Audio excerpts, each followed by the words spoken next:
दीपक साहब, जिस वक्त ये मतगणना होनी तो उसके पहले ही देश की मेन स्ट्रीम मीडिया बड़ी तेजी के साथ अपने एग्जिट पोल दे रही थी।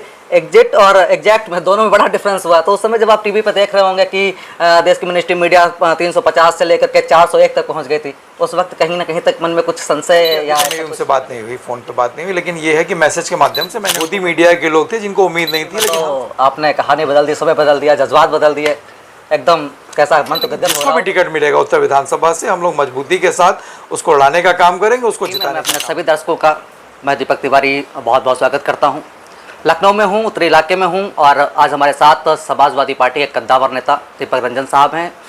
कोई भूमिका नहीं, कोई लाग लपेट नहीं, सीधे बातचीत पे आते हैं और बातचीत का सिलसिला शुरू करते हैं। दीपक साहब, बहुत बहुत स्वागत आपका। धन्यवाद। दीपक साहब, जिस तरीके से अभी लोकसभा के चुनाव के नतीजे आए, एकदम यूपी में तो आपने कहानी बदल दी, समय बदल दिया, जज्बात बदल दिए, एकदम कैसा मन तो गदगद हो रहा होगा फिर? देखिए, उत्तर प्रदेश में जो जनादेश मिला है उसका पूरा क्रेडिट जो है हम हमारे सिद्धे नेताजी को मैं देना चाहता हूँ। सिद्धे नेताजी का आशीर्वाद है, वो जहाँ से भी हैं उन्होंने हम सबको आशीर्वाद दिया। और ये सही है कि हमको पहले से अनुमान था, जिस तरीके से हम लोग लोगों के बीच में जा रहे थे, हम पीडीए परिवार के बीच में जा रहे थे, पीडीए की लड़ाई लड़ रहे थे, सड़क से लेकर के सदन तक, शोषितों, दलितों, वंचितों की लड़ाई जिस तरीके से हम लोग लड़ने का काम कर रहे थे, तो हमें अनुमान था कि हम लोग मोर देन 50+ सीट्स हम लोग जीतेंगे। लेकिन कहीं ना कहीं थोड़ी बहुत कुछ कमियां रह गई और जिस तरीके से आपने देखा होगा प्रशासन ने कुछ ऐसी सीट्स थी जहां पर ज़बरदस्ती जो है आगे कोई था, हमारे कैंडिडेट आगे थे, लेकिन जब सर्टिफिकेट देने का समय आया तो उन्होंने किसी और को सर्टिफिकेट दे दिया। तो मैं समझता हूं कि हम लोग का जो अनुमान था 50 से 60 सीटों का, उसमें कहीं ना कहीं हम लोग चूक गए। इसका हम लोग एवेल्युएशन करेंगे कि कहाँ हम लोग से चूक हो गई। और निश्चित रूप से उत्तर प्रदेश की महान जनता का बहुत बहुत आभार और धन्यवाद कि जिस तरीके से उन्होंने उत्तर प्रदेश में डबल इंजन की सरकार पिछले 7 साल से चल रही थी, जिस तरीके से उत्तर प्रदेश की सरकार को उत्तर प्रदेश की महान जनता ने नकारा है, हम समझते हैं कि उसी का परिणाम है जो आज देखने को मिल रहा है। तो जिस तरीके से दीपक रंजन साहब, जब जिस वक्त ये लोकसभा के चुनाव चल रहे थे, जिस वक्त प्रचार प्रसार बहुत तेज़ी के साथ था, तो मैं भी ज़मीनी हकीकत को भांप रहा था। आप भी, मैं देख रहा था कि जन जन के बीच में पहुंच रहे थे, गली गली खाक छान रहे थे, लोगों से मिल रहे थे, सपा के समर्थन में मतदान करने की अपील कर रहे थे। तो जीत के बाद अखिलेश साहब ने फिर फ़ोन तो किया होगा? नहीं, देखिए, अभी तो मेरी उनसे बात नहीं हुई, फ़ोन पे बात नहीं हुई, लेकिन ये है कि मैसेज के माध्यम से मैंने उनको बधाई दी, जो रिवर्ट उन्होंने हमें उसका जवाब दिया। लेकिन अभी मेरी बात नहीं हो पाया। जब से परिणाम आया, परिणाम आने के अगले दिन जो इंडिया गठबंधन की बैठक थी, आदरणीय अखिलेश यादव जी इंडिया ब्लॉक की गठबंधन की बैठक में चले गए और उसके बाद कल आए हैं वो, आज वो पार्टी कार्यालय थे, लेकिन अभी मेरी मुलाकात नहीं हो पाई। कल हम समझते हैं कि जितने भी हमारे नवनिर्वाचित सांसद हैं, कल उनकी बैठक आदरणीय अखिलेश यादव जी लेंगे। जिस तरीके से लोकसभा के चुनाव अब की बार आए और बड़ी बढ़त बनाई जो है, उम्मीद से अधिक जो है देखा जाए सही मायने में जो है, क्योंकि पिछली बार जब 2014 का चुनाव था उसमें 5 सीटें थी और अब की बार इतना जो है तेजी के साथ वृद्धि करी है। तो क्या लगता है कि आगामी जो विधानसभा के चुनाव होने वाले हैं, संकेत तो मिल गए होंगे कहीं ना कहीं? देखिए, ये नाउम्मीद एग्जिट पोल वाले थे और कुछ गोदी मीडिया के लोग थे जिनको उम्मीद नहीं थी, लेकिन हम समाजवादी परिवार के लोगों को, हम समाजवादी पार्टी के इंडिया ब्लॉक के सभी नेता कार्यकर्ताओं को हमको बहुत उम्मीद थी, क्योंकि जिस तरीके से हम लोग देख रहे थे, हम लोग लोगों के बीच में जा रहे थे, जिस तरीके से हम लोग पीडीए परिवार के बीच में जा रहे थे, जिस तरीके से हम लोग दलितों, शोषितों, वंचितों, नौजवानों के बीच में जा रहे थे, बेरोजगारों के बीच में जा रहे थे, अपनी माताएं बहनें उत्तर प्रदेश की महिलाओं के बीच में जा रहे थे, तो जिस तरीके से लोगों के अंदर नाराज़गी थी, तो हम लोग को लग रहा था कि उत्तर प्रदेश में इंडिया ब्लॉक जो है वो बहुत अच्छी मार्जिन से और बहुत अच्छी सीटें जो है जीतने जा रहा है।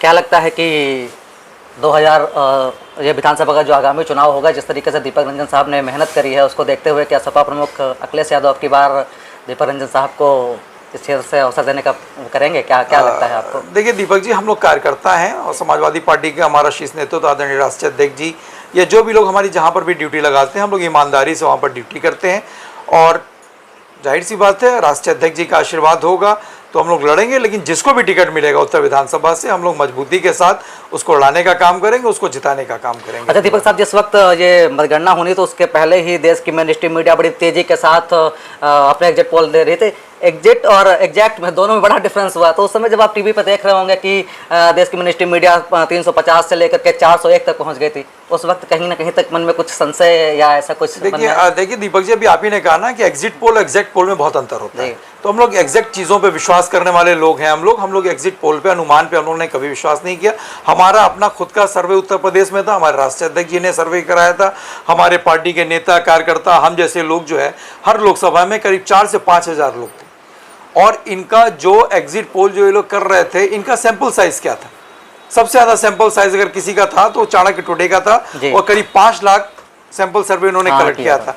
अगर आप 5 लाख को अगर आप हम समझते हैं कि 543 विधानसभा से अगर आप डिवाइड करें, 543 में भी 2 जगह इलेक्शन हुए नहीं, 540 से अगर आप डिवाइड करें तो हम समझते हैं 9 साढ़े 900 आ रहा है।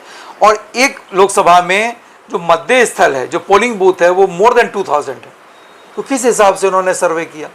क्या इनका सैंपल साइज था? मैं भी उस पर नहीं जाना चाहता कि इन्होंने किस एज ग्रुप का इन्होंने सैंपल साइज दिया। 18 साल से लेकर के 25 साल तक के कितने लोगों का लिया?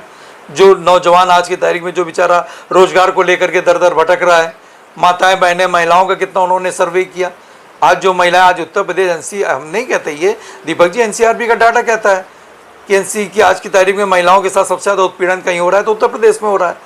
तो हम लोगों के बीच में जाते थे, हम लोग ग्राउंड पे थे, तो हम लोग को पूरी उम्मीद थी कि हम लोग करीब नियर अबाउट हम लोग 40 से 50 सीटें हम लोग जीतने जा रहे हैं। अच्छा। और कई जगह हम लोग लड़ाई में थे, जो लड़ाई आपको दिख रही है कि बहुत कम मार्जिन से हम लोग, अब बाकी जगहों की बात छोड़ दीजिए।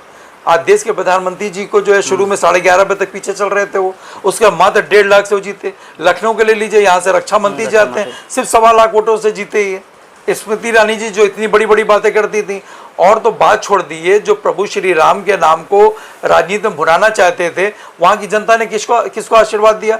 ये सही है कि प्रभु श्री राम जी सबको आशीर्वाद देते हैं, लेकिन अयोध्या में प्रभु श्री राम ने किसको आशीर्वाद दिया? ये लोग देखिए, जब इनसे उत्तर प्रदेश की जनता आज की तारीख में स्वास्थ्य, शिक्षा, रोजगार, महंगाई, दवाई, सिंचाई, पढ़ाई के नाम पर और काम के आधार पर वोट देना चाहती थी, जब इनसे काम की बात होती थी उत्तर प्रदेश सरकार की या केंद्र की सरकार की, तो ये प्रभु श्री राम के नाम की चादर ओढ़ लेते थे। काम तो इन्होंने किया नहीं।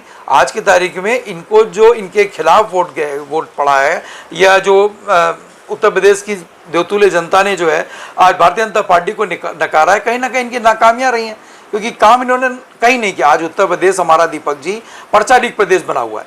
60 लाख बच्चे जो हैं उनके भविष्य के साथ खिलवाड़ करने का काम किसने किया?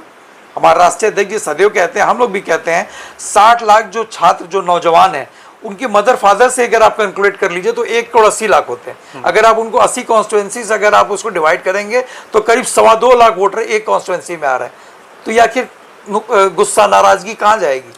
अच्छा रंजन साहब, जैसे मान के चलिए जो बीजेपी को जो झटका लगा, तो बीजेपी इसको लेकर, जैसे बेरोजगारी बड़ा मुद्दा रहा आपकी बार, युवा पूरी तरीके से जागृत रहे और उन्होंने जो है गठबंधन का समर्थन किया।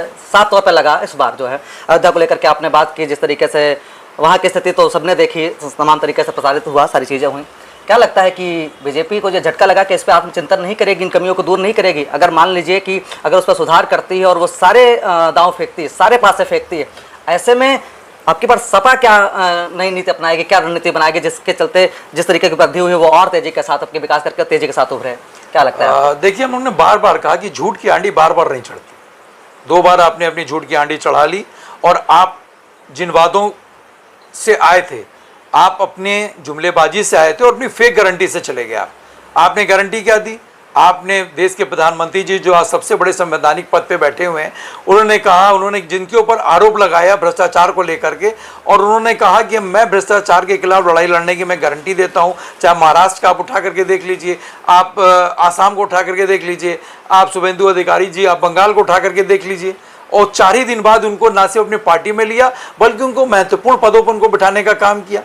तो देश की जनता को आप कब तक आप बेवकूफ़ बनाते रहोगे? देश की जनता ने जब आकलन किया, देखा कि एक तरफ तो आप भ्रष्टाचार के खिलाफ लड़ाई लड़ने की बात करते हो, दूसरी तरफ जिनका नाम लेकर के अजीत पवार जी का उन्होंने नाम लिया, 70,000 करोड़ का उनके ऊपर आरोप लगाया, और ज़्यादा नहीं 4 ही दिन बाद उनको अपनी पार्टी में उनको मिला करके, और उसके बाद आपने अपने एनडीए में उनको शामिल करके आपने उनको डिप्टी सीएम बना दिया। नारायण राव साहब को ले लीजिए। ऐसे बहुत से लोग हैं जिनके खिलाफ जो इन्होंने आवाज़ उठाई थी, और उनको अपनी पार्टी में लेकर के, तो इनकी पार्टी में जो चला जाए वो भ्रष्टाचारी भी शिष्टाचारी हो जाता है। तो जनता सब सारी चीज़ें देख रही हैं। और देखिए, मैंने बार बार कहा है कि जिस तरीके से जहाज़ डूबता हमेशा बड़ा जहाज़ है, और जिस तरीके से अपने जहाज़ को ये बड़ा करते चले आ रहे थे ना, आज उसी का परिणाम है कि देखिए इनका जहाज़ धीरे धीरे डूब रहा है और सिंक हो रहा है।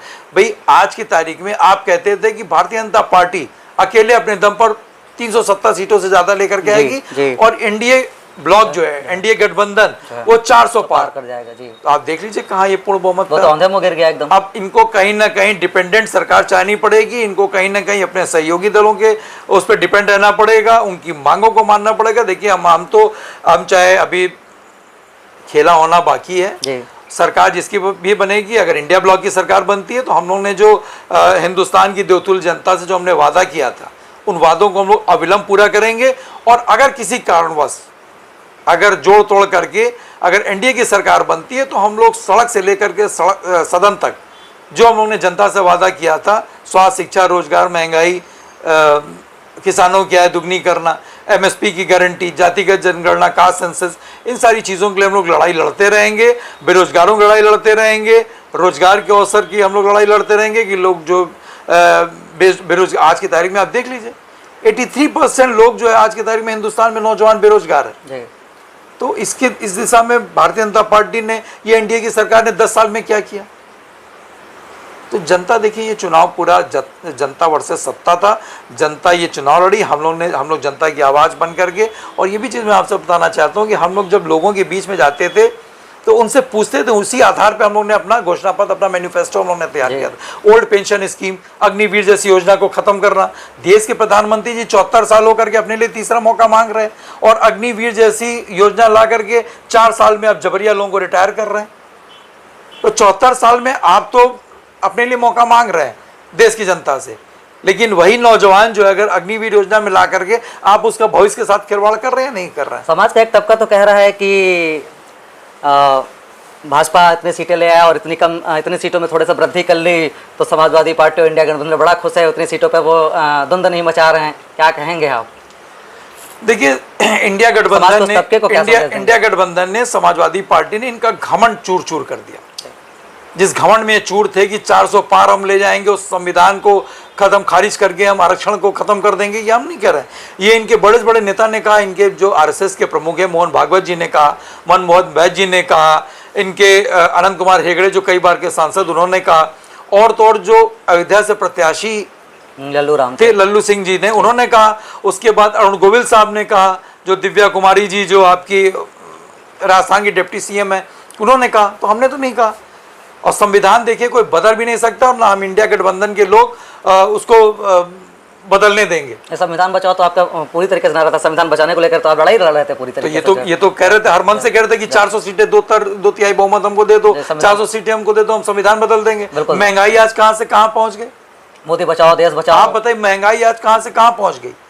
ये कहते थे ना, आज की तारीख में अगर महंगाई की मार, दीपक जी, सबसे ज्यादा कोई अगर झेल रहा है तो घर की हमारी माताएं, बहनें और बेटियां और महिलाएं झेल रही हैं। हमको आपको पका पकाया राशन मिल रहा था, हम आते हैं घर पे हमको, लेकिन क्या हमारी आय बढ़ी या हम अपने घर वालों को हमने जो है वो उसमें कुछ वृद्धि की पैसा देने में? तो आज की तारीख में स्वास्थ्य, मैंने बार बार कहा ना, स्वास्थ्य, शिक्षा, रोजगार, महंगाई, दवाई, पढ़ाई, सिंचाई, इन्होंने किसानों की आय दुगनी करने की बात की। क्या किसानों की आय दुगनी हो गई? एमएसपी की गारंटी इन्होंने कहा था, आज किसान का, आज इतने किसानों की शहादत हो गई। सिर्फ उत्तर प्रदेश में मोर देन 800 किसानों ने जो है, जो धरने पे बैठे थे अपनी मांगों को लेकर के, उनका क्या हुआ? उनकी शहादत की उसकी जिम्मेदारी कौन लेगा? आपने कहा कि न खाएंगे न खाने देंगे, इलेक्टोरल बॉन्ड के माध्यम से आपने कितना पैसा ले लिया? आपने एक वैक्सीन कंपनी से आपने पैसा लेकर के जबरदस्ती आपने सबको जो है कोविशील्ड लगवा दिया और अंत में उस कंपनी को जाकर के सुप्रीम कोर्ट में जो हलफनामा देना पड़ा कि इससे ब्लड क्लॉट होता है और कैजुअलिटी के चांसेस इससे बढ़ते हैं और कार्डियक अरेस्ट और हार्ट के केसेस इससे बढ़ते हैं। ठीक है, आपने कोविशील्ड वैक्सीन आपने वापस ले ली, लेकिन जिन लोगों के अंदर कोविशील्ड चला गया, इंजेक्ट हो चुका है, वो आप कैसे वापस लोगे? आप ऐसे में सरकार ने हाथ खड़े कर लिया, उस सरकार की सरकार की नहीं होगी। इन्होंने नोटबंदी की, इन्होंने कहा 50 दिन के अंदर अंदर हम देश के हालात सुधार देंगे, इकोनॉमी हमारी कहां से कहां पहुंच जाएगी। जीएसटी इन्होंने सदन खोल करके इन्होंने जीएसटी लागू किया और उसी जीएसटी में इन्होंने मोर देन 110 अमेंडमेंट्स किए। तो इनके भाषण से, इनकी भाषा में से जीएसटी, नोटबंदी, ये सब सारी चीजें कहां चली गई? देश का प्रधानमंत्री देखिए, पहले आपने जो है राम के नाम पे वोट लेना चाहा, हिंदुस्तान की महान जनता ने आपको नकार दिया। फिर उसके बाद आप हिंदू मुस्लिम करना चाहते थे, उस पर देश की जनता ने आपको नकार दिया।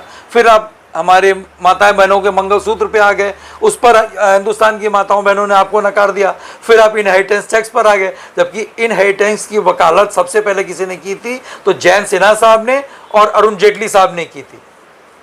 फिर उसके बाद आपको कुछ नहीं बचा। अरे प्रधानमंत्री जी की भाषा देखिए, मुजरे पे आप आ गए।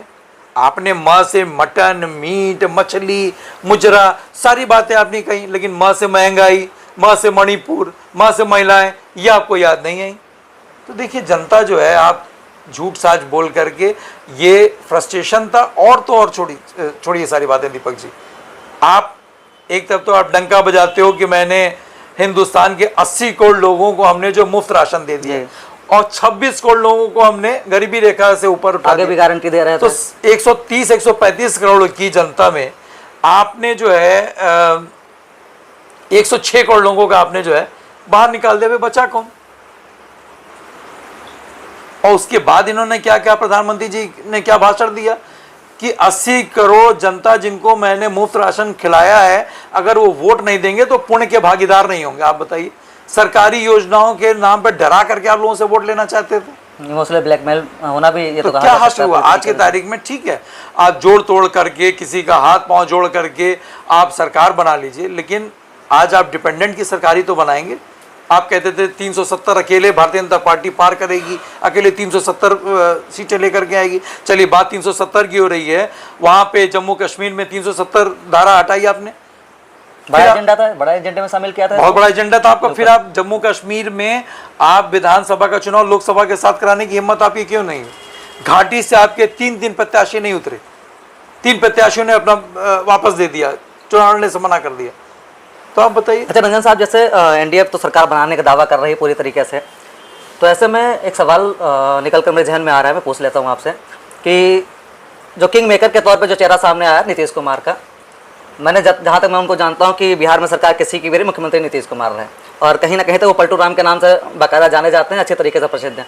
क्या लगता है कि गठबंधन की ये एनडीए की जो सरकार है, ये लंबी दूरी तय कर पाएगी? क्या कयास लगाए जा रहे हैं आने वाले भविष्य को देखते हुए? जिस तरीके की नीतीश की प्रवृत्ति है, नीतीश कुमार की जो प्रवृत्ति है, उसको देखते हुए क्या लगता है? देखिए, आप आदरणीय नीतीश बाबू जी को आप कैसे कह रहे हैं पलटिया? नहीं, उनका जब भी रहा बिहार में सरकार किसी की रही, उन्होंने दल बदला, चीजें करी। देखिए, मैं इस बात से आपके दीपक जी इत्तेफाक नहीं रखता। पलटे हैं वहाँ के सम्राट चौधरी, आज वहाँ के सुशील मोदी जी दिवंगत हो चुके हैं, मेरी श्रद्धांजलि है उनको। पलटे हैं अमित शाह जी, पलटे हैं प्रधानमंत्री, जिन्होंने क्या क्या कहा था नीतीश कुमार जी के लिए, क्या क्या नहीं कहा। नीतीश कुमार का भी तो ये बयान आया था ना कि मैं कभी भी, मैं समाजवादी पार्टी के साथ में उसके साथ में साथ हूं, और आखिरकार उन्होंने जाकर केंद्र का दामन थाम लिया। इन्होंने भी तो डीएनए टेस्ट कराने की बात कही थी और कहा था कि हम नीतीश कुमार को, इनकी पार्टी जेडीयू को कभी अपने दल में शामिल नहीं करेंगे। तो पलटे ये भी तो हैं, इन्होंने क्या क्या नहीं कहा था। और जहां तक देखिए, मैं नीतीश कुमार जी को जानता हूँ, ये हमारी पार्टी जानती है और आप लोग भी मीडिया जगत के बड़े लोग हैं, आप लोग भी जानते होंगे उनके बारे में। नीतीश कुमार जी पद के लिए बहुत ज्यादा ललायत नहीं रहते हैं। आपने कहा ना कि वो लगातार मुख्यमंत्री हैं, अगर आप उनको कैबिनेट मिनिस्टर का दर्जा अगर आप दे भी देंगे तो वो इक्विवेलेंट टू चीफ मिनिस्टर ही होता है। वो देखिए, वो लड़ेंगे, अपनी बात मनवाएंगे मुद्दों पे, जातिगत जनगणना, अग्निवीर जैसी योजना को खत्म करना, ओपीएस पुरानी पेंशन प्रणाली को लागू करना, इन सब मुद्दों पे लड़ाई लड़ेंगे। और अगर इन सब मुद्दों पे देखिए, अगर भारतीय जनता पार्टी नहीं मानती है, क्योंकि नेशनल इशू पे, नेशनल लेवल पे ये सब सारी चीज़ें जो है केंद्र सरकार जिसकी भी होगी, और जो उनका एजेंडा, जो चीज़ें चाहते हैं नीतीश कुमार जी, वो सारे हमारे मैनिफेस्टो में है। इंडिया ब्लॉक वो सारी चीज़ें करना चाहता है। तो इसलिए हम समझते नहीं हैं कि हम नहीं समझते कि अगर ये गवर्नमेंट बना भी लेते हैं तो ये अस्थिर गवर्नमेंट होगी, बहुत ज़्यादा दिन ये सरकार चलेगी नहीं, क्योंकि नीतीश कुमार जी, मैं यही पूछना चाह रहा था कि आने वाले भविष्य क्या होगा इंडिया गठबंधन का, जो है कि सरकार कहाँ तक कितनी लंबी दूरी तय कर पाए, मैं यही आना चाहता था। देखिए, हम एक राजनीतिक दल हैं, हम तो हिंदुस्तान के लोगों की हम आवाज़ बन सकते हैं, लेकिन ये ना, अगर इन्होंने आज की तारीख में अगर सरकार एनडीए ने बना भी ली जोड़ तोड़ करके, तो हिंदुस्तान की जनता रिवोल्ट कर देगी, क्योंकि आपने वादे बहुत बड़े बड़े किए, हम उन वादों पे जाना नहीं चाहते। 2014 में जब आप आए थे तो गंगा मैया से लेकर के 2 करोड़ रोजगार से लेकर के किसानों की आय दुगनी से लेकर के महंगाई से लेकर के सारे वादे आपने किए थे। आप बता दिए किसी वादों पे आप खरे उतरे हो, तो आज की तारीख में ये जनता रिवोल्ट कर देगी। पार्टियां जो इनकी अलायंस पार्टनर होंगी वो तो आप छोड़ दीजिए बात, लेकिन जो, अच्छा आप बताइए, प्रधानमंत्री जी को कोalition गवर्नमेंट चलाने का क्या अनुभव है उनको कोई अनुभव? कैसे चलाएंगे ये? देखिए, दो चीज़ें इंसान की कभी नहीं बदलती, एक सिग्नेचर और नेचर। नेचर। तो तानाशाही रवैया इनका रहा है, तो ये अपने किसी घटक दल को जो है सबसे पहले तो ये लग जाएंगे तोड़ फोड़ में। अभी तो मंत्रिमंडल को एक बड़ा खींचातानी चढ़ी, बड़ा माथापच्ची चल रही है। उधर नीतीश बाबू, उधर चंद्रबाबू नायडू, उधर अन्य जो सहयोगी दल हैं मंत्री की मांग कर रहे हैं। यहाँ तक अभी जो है टीडीपी की बात कर ले, वो लोकसभा स्पीकर का पद मांग रहे हैं, लेकिन बीजेपी अपने हाथों से नहीं देना चाह रही है। देखिए, जो आपने बोया है काटेंगे, तो आप ही, आपका इतिहास कौन बहुत अच्छा रहा है अपने घटक दलों के साथ, जिसने जो आपका अलायंस पार्टनर रहा है, चाहे नीतीश बाबू जी के साथ आप अलायंस किया था, आप क्यों उनसे अलग हो गए? असली शिवसेना जो थी उद्धव ठाकरे जी की, उससे कैसे आप अलग हो गए? शिरोमणि अकाली दल आज का है आपके साथ। ओम प्रकाश राजभर जी को आपने लिया, छोड़ा, फिर उन्होंने इतना उल्टा सीधा कहा, देश का सबसे बड़ा झूठा आपको कहा, दूसरे नंबर का झूठा योगी आदित्यनाथ जी को कहा, आपने क्यों उनके साथ हाथ मिला दिया? नीतीश कुमार जी जब थे अकेले थे तो उनके पास विधायकों की संख्या ज़्यादा थी, इनके साथ आने के बाद आज क्या है उनका हश्र? मुझे 2019 का वो चुनाव याद आता है कि जब ये नीतीश बाबू 16 सीटें निकाल करके लाए थे, उस दौरान 2 मंत्री दिए गए थे। आज तो समय बदल गया, समय बड़ा बलवान होता है, आज तो किंग मेकर की भूमिका में। हम वही तो कह रहे हैं कि आज की तारीख में हम जिस भूमिका में भी हैं, चाहे समाजवादी पार्टी हो, चाहे इंडिया गठबंधन में हो, हम लोग बड़ी मजबूत भूमिका में हैं। और हम लोग दलित, शोषित, वंचित पीडीए की, नौजवानों की, किसानों की, महिलाओं की आवाज़ हम लोग सदैव उठाते रहे हैं, और आगे भी सड़क से लेकर सदन तक हम लोग इनकी लड़ाई लड़ते रहेंगे। चलिए, बहुत बहुत धन्यवाद दीपक साहब आपका जो है समय देने के लिए। आके कोई संदेश हो हमारे दर्शकों तक पहुंचाना चाहते हो तो अंतिम 2 शब्दों में जो है दे दीजिए। देखिए, मैं चाहता हूं कि आपका चैनल खूब आगे बढ़े, खूब तरक्की रहे, निष्पक्षता की जो है ये बुलंदियों को छुए, और जिस तरीके से आज की तारीख में सही है, अब मेरी बात को अदरवाइज लेने वाला नहीं है दीपक जी, लेकिन जिस तरीके से आज जो मीडिया लोकतंत्र का एक मजबूत स्तंभ है, और जिस तरीके से मीडिया का ग्राफ जो है जिस तरीके से आंकड़ा देखा मैंने जो है नीचे आया है, मैं समझता हूं कि उस आंकड़े को आप लोग और ऊपर लेकर के चलेंगे, एक आईने के रूप में काम करेंगे, सरकार और जनता के बीच में आप लोग फ्लाईओवर का काम करेंगे, और आईना सरकार को समय समय पे, अगर जनता के हितों पे ये सरकार खरी नहीं उतरती है तो आप लोग सरकार को भी आईना दिखाते रहेंगे, चाहे उत्तर प्रदेश की सरकार, चाहे वो हमारी हो, इंडिया की हो, या एनडीए की हो, किसी की भी सरकार। बिल्कुल, ये मैं अपनी तरफ से आपको विश्वास दिलाता हूँ। चलिए, बहुत अच्छा लगा। Thank you.